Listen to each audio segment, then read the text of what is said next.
आज कुठं निघाला या प्रश्नाचं उत्तर तुम्हाला थंबनेलवरून मिळालंच असेल. आज आपण निघालो आहे पुरंदरला.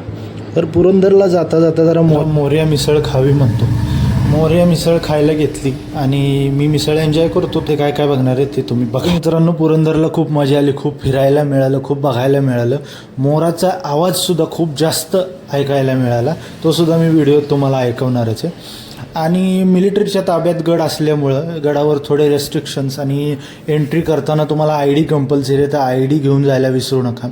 ID तुमचा चेक करून त्याच्यानंतर तुमचा फोटो काढून तुम्हाला एक रिसिट मिळेल आणि ती रिसिट तुमच्याकडे देऊन ते तुम्हाला आत सोडतील. मेन एंट्रीच्या तिथं आहे तो कॅमेरा अजिबात अलाउड नाही आहे आणि आत पूर्ण गडावर सुद्धा स्पेशल कॅमेरा असा अलाउड नाही. मोबाईलच्या कॅमेरामध्ये तुम्ही शूट करू शकता. चला तर मग फिरूया पुरंदर.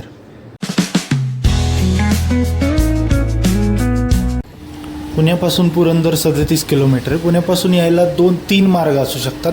पहिला मार्ग आणि सगळ्यात जवळचा मार्ग म्हणजे बोबदेव घाट मार्गे सासवड मार्गे पुरंदर.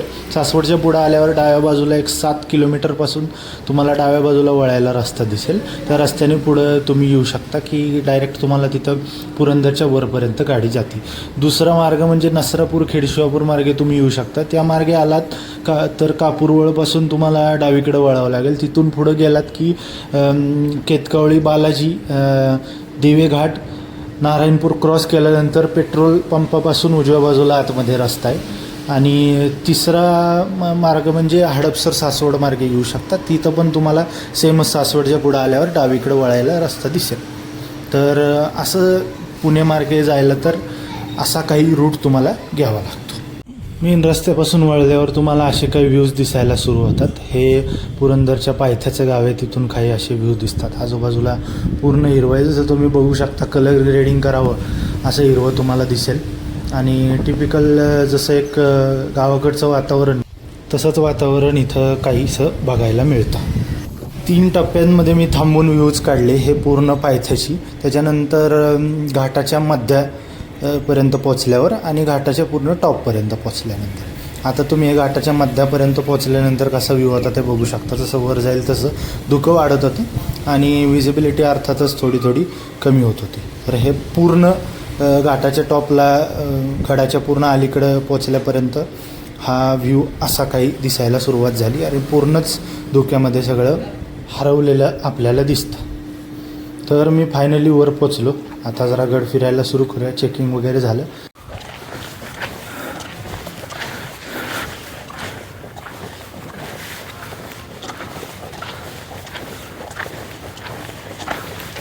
ऐतिहासिक वस्तूचे जतन हाच अनमोल ठेवा. असं चालत पुढं गेलं की मग सगळ्यात पहिलं मोरारबाजी देशपांडे यांचा पुतळा लागतो आणि तिथं तुम्हाला काही असं दृश्य बघायला मिळतं. धुक्यामुळे खूप जास्त दिसत नव्हतं पण येताना मी परत त्याचे शॉट्स घेतले होते. आणि मला बरेच वेळा असं वाटतं की एवढं महाराजांवर चित्रपट निघालेत, एवढ्या प्रसंगांवर चित्रपट निघालेत, पण ह्या पुरंदरच्या तहावर स्पेशली आणि त्यामध्ये दाखवलेल्या शौर्याबद्दल काहीतरी सिनेमा चित्रपट निघाला पाहिजे असं मला कायम वाटतं. कारण या तहामध्ये जी जीवाची बाजी लावली होती मोरारबाजी देशपांडेंनी, ते खरंच खूप अंडररेटेड स्टोरी आणि खूप लोकांना माहिती पण नाही आहे ती स्टोरी. त्यामुळं ती जर डिटेलमध्ये दाखवता आली कुठल्या सिनेमामध्ये तर खरंच खूप भारी होईल आणि काहीतरी वेगळं आणि मस्त असं इतिहास आणि अशी शौर्यगाथा टाईप सगळ्यांना बघायला मिळेल. तर चला आता आपण मोरारबाजींना नमस्कार करून दर्शन घेऊन आपण पुढे निघालो आहे. इथं छोटा त्या इतिहासाची पण बोर्ड लिहिलेला आहे. त्याचा फोटो पण मी काढून घेतलेला आहे. तर मित्रांनो, इथं मिलिटरीचं पूर्ण ट्रेनिंग सेंटर म्हणा किंवा एक क्लाइम्बिंगचं वगैरे पण मी बघितलं ते सुद्धा आहे. ते असल्यामुळं इथं चेकिंग वगैरे बरंच आहे. मेन गेट जे वर आल्यानंतर वरपर्यंत गाडी येते, काय प्रॉब्लेम नाही. 4 व्हीलर असो 2 व्हीलर असो. आल्यानंतर 2 व्हीलर तर बाहेरच लावावी लागते. 4 व्हीलरला आहेत जागा त्यांनी दिलेली, पण 2 व्हीलर लावायची. त्याच्यानंतर आत यायच्या आधी तुमच्याकडे आय डी असणं कंपल्सरी आहे, कोणतं पण व्हॅलिड आय डी प्रूफ असणं गरजेचं आहे. त्यानंतर तुम्हाला एक ते रिसिट देतात. रिसिट द्यायच्या आधी तुम्हाला ते विचारतात, तुमचा एक फोटो काढतात, तुम्हाला विचारतात कुठनं आले, मोबाईल नंबर आणि कोण कोण आहे सोबत, किती लोक आहे एवढं विचारतात. ते सांगितल्यावर रिसिट घेऊन तुम्हाला ते आतमध्ये सोडतील. तर असं आर्मीचं असल्यामुळे इथं खूप स्ट्रिक्ट आहे. तो जो एरिया आहे चेकिंग वगैरे करतात तिथं कॅमेरा फोन कसलंच अलाउड नाही आहे. बाकी तुम्ही ह्या एरियात फिरताना तुम्ही फोन वगैरे यूज करू शकता. त्याहून पुढे निघाले, दुःखच आहे कंप्लीट पूर्ण, तुम्ही बघा पूर्ण दुःखच आहे. बरेच असं छोट्या पडक्या दगडी स्ट्रक्चर, कधी पत्र्याचं स्ट्रक्चर आहे, काय आहे आम्हाला माहीत नाही आहे. बऱ्याच गोष्टी आहेत. दुःखच मॅक्सिमम इथून तर खाली तुम्ही बघू शकता काहीच दिसत नाही आहे, काहीच दिसत नाही इथून खाली. पूर्ण धुकं आहे. इथं थोडासा कठडा दिसेल तुम्हाला, बाकी पूर्ण मी त्याच्यावर हे करतो, फोकस करतो. हा इथं कठडा दिसेल तुम्हाला, बाकी इकडं बघाल तर पूर्ण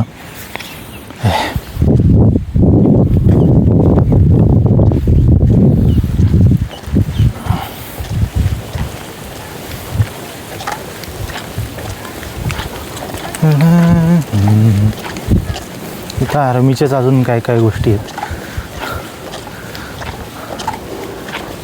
टॅग एरिया आहे, मला वाटतं इथे शूटिंगची वगैरे प्रॅक्टिस करायसाठी एरिया असेल. रूम इंटरव्हेन्शन लिहिले आहेत. माकडं असल्यामुळे तिथं वर आल्यानंतर असं इथे एकच कॅन्टीन आहे, तिथं भरपूर काय काय खायला मिळतं. तर तिथं चहा घेऊन मग मी पुढं निघालो.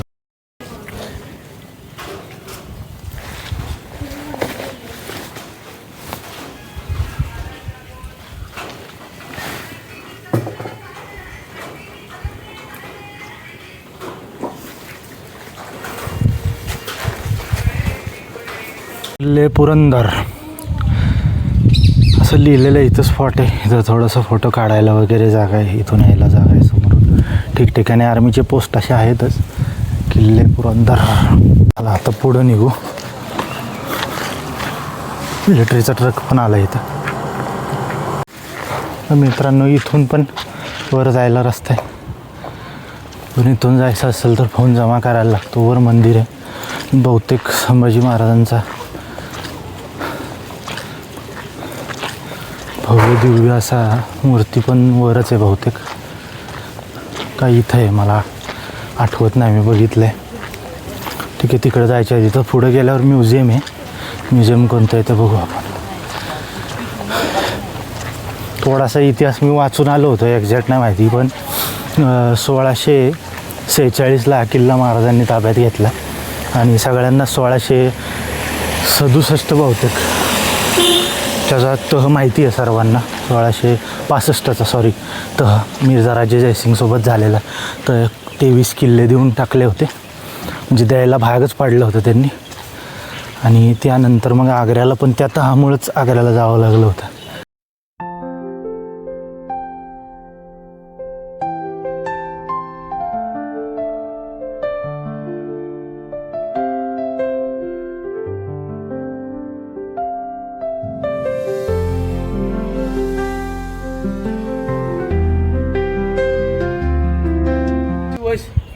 संभाजी महाराजांचा इतिहास जी जी जी, ऐका शिव संभाजी महाराजांचा इतिहास जी जी जी. कोण मानत नाही देशाला, कोण मानत नाही धर्माला, अशा वेळेस संभाजी महाराजांनी हा खास पुरंदर किल्ला घेतला ताब्यात रे जी जी. पुरंदर किल्ला घेतला ताब्यात रे जी री. बाजी प्रभूंनी लढवली खिंड, म्हणून आज आपण पाहतोय पुरंदर. कारण पुरंदराचा हा इतिहास आज पहिला साक्षात पुरंदराच्या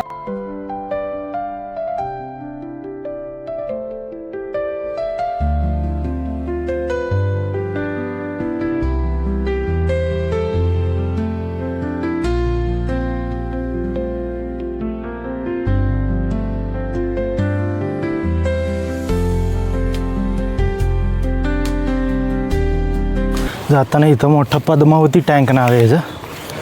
टँक दिसतो तुम्हाला.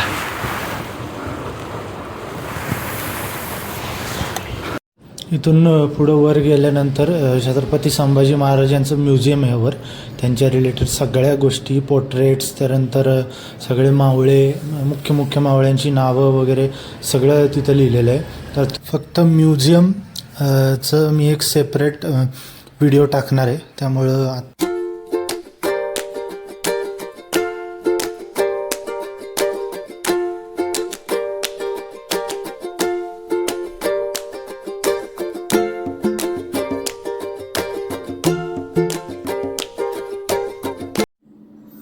तर मित्रांनो, मी म्युझियम बघून आलेलो आहे. म्युझियमचा एक सेपरेट व्लॉग तुम्हाला पुढच्या पार्टमध्ये बघायला मिळेल. आत्ता मी केदारेश्वर मंदिराला पण जाऊन येणार आहे. वर आहे ते केदारेश्वर मंदिर, जिथं मगाशी आपण किल्ले पुरंदर बोर्ड बघितला, त्याच्या शेजारी जी चेकपोस्ट होती, त्या चेकपोस्टला मोबाईल तुम्हाला जमा करावे लागतात. मोबाईल नेता येत नाहीत, तर मोबाईल तिथं जमा करून तुम्हाला वर जावं लागतं. आणि केदारेश्वरचे फोटो जे आहे तुम्ही ऑनलाईन सर्च केला तर तुम्हाला मिळून जाईल.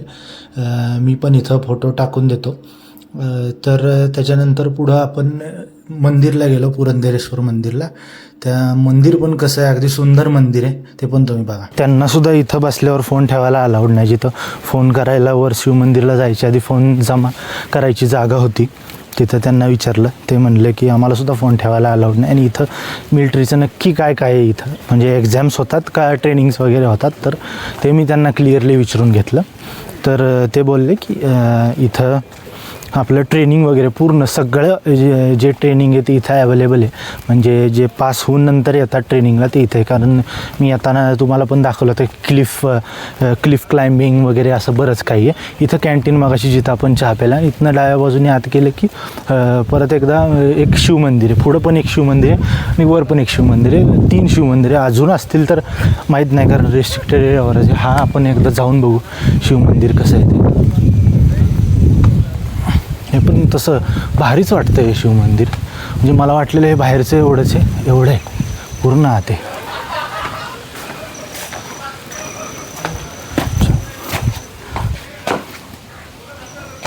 चप्पल काढूयात.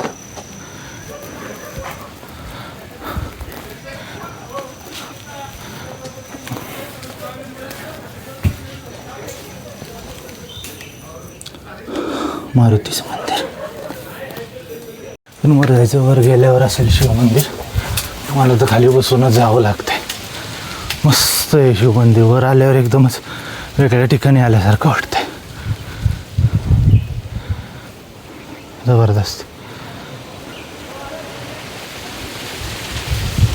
वर बघा तुम्ही किती धुके मंदिर आहे इथं. जाऊयात. हो, जबरदस्त. कसलं भारी मंदिर आहे. नव्यात दिसतंय.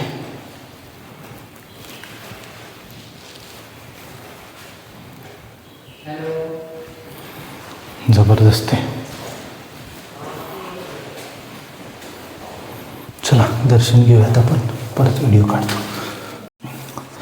महादेवाच्या शंकराच्या मंदिरात मला एक गोष्ट सगळ्यात भारी काय आवडते, ते ज्या प्रकारचा आवाज घुमतो ना इथं, वेगळंच फिलिंग येतं काहीतरी.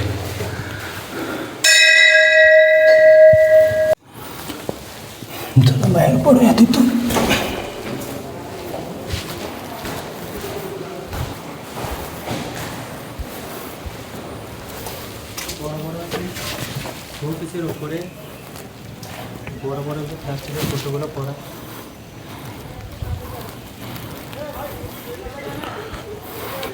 इकडून एकदा व्ह्यू बघा पूर्ण मंदिराचा दिसतो. श्री पुरंदरेश्वर देवस्थान. आणि वर जे शिवमंदिर आहे ते केदारेश्वर आहे. मित्रांनो, हा ब्लॉग इथेच संपतोय. आपण पुढच्या पार्टमध्ये बघणार आहोत छत्रपती संभाजी महाराज म्युझियम, मोरांचा आलेला आवाज दरीतून, आणि जाता जाता भाडकर धरणाचा व्ह्यू. भेटूया नेक्स्ट ब्लॉगमध्ये.